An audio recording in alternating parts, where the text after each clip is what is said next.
Sir, may I come in? Kreese, any results on that thing I asked you to look into? Yes, sir.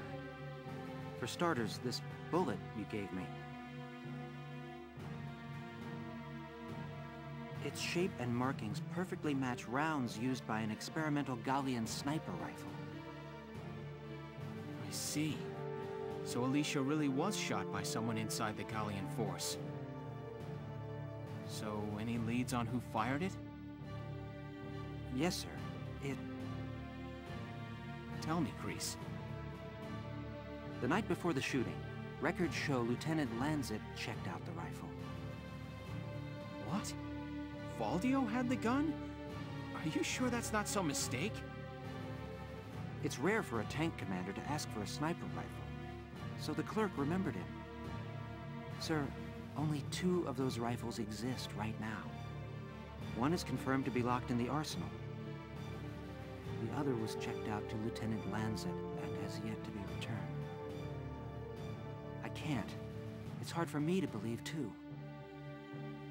Valdio? It couldn't be.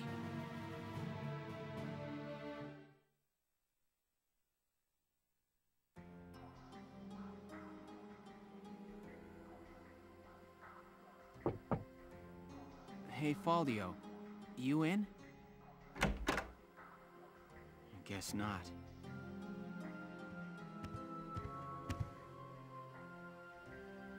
Notes on the Valkyrian race. The anthropology of the Valkyria. Maybe he was reading up on the enemy. This is his handwriting. Alicia must be made to awaken. What?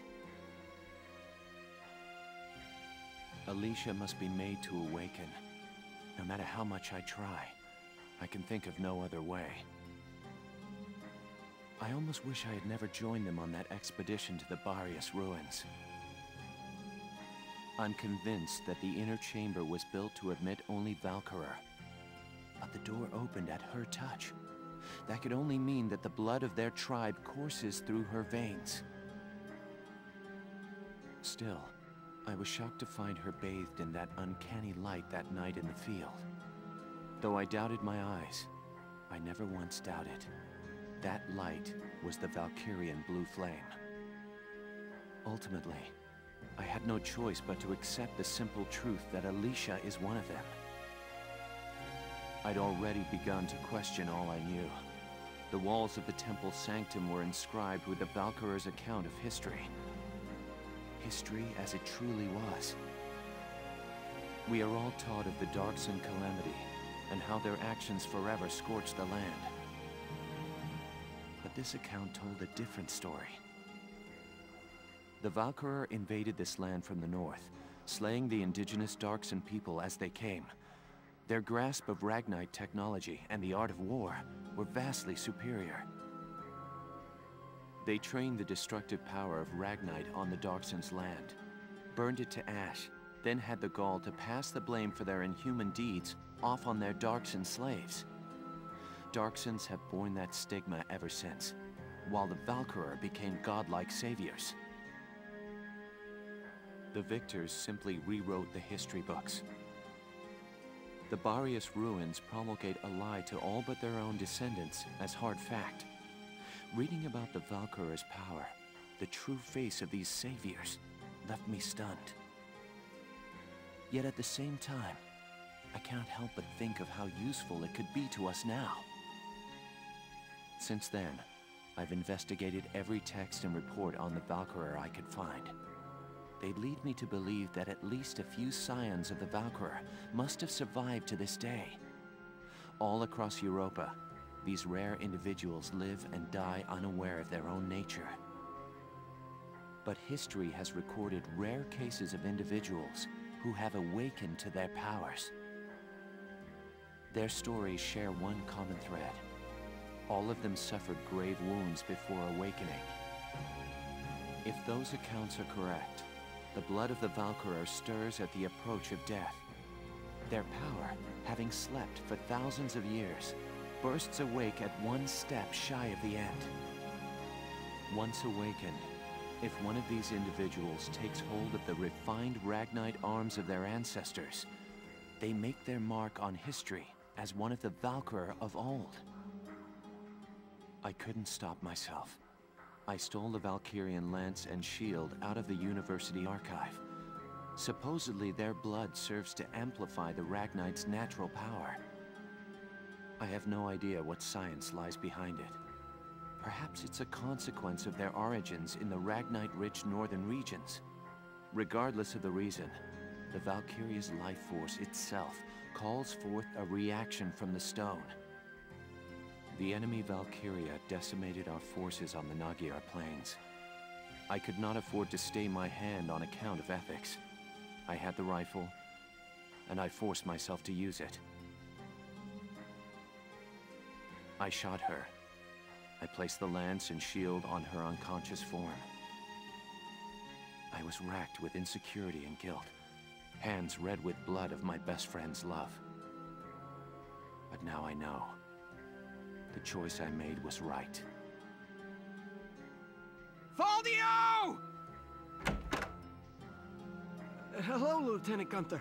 Is something wrong? Faldio, where is he? Sir, Captain Virat just called him in. He left only a minute ago.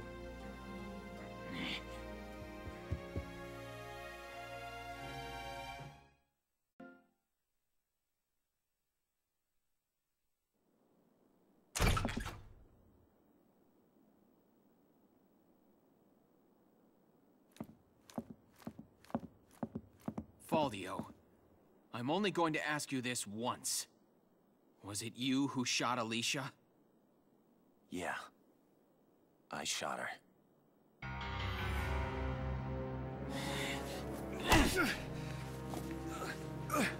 Tell me why. Why did you have to shoot her? The people. Gallia needed her. Now let me ask you a question. How else do you think we could have won that battle? If not for Alicia's power, Gallia would have most certainly lost. I still can't. And not just this battle. I'm talking about Gallia's future. How else are we supposed to survive Welkin, caught on either side by giants? It's Alicia, our Valkyria. She's the only one who can protect us from them. Wrong. Our side gaining power won't end this war. All it does is escalate the conflict. That's enough. Listen to each other. You may both be right, but still, you're both very wrong. I don't claim to have the perfect answer either. However, regardless of the reason, attacking one of your own comrades is deplorable.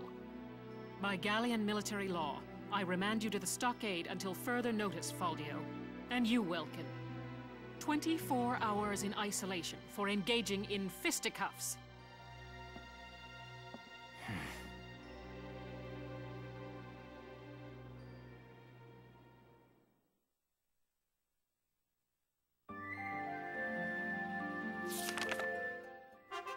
Chapter 15, Citadel Ghirlandaio.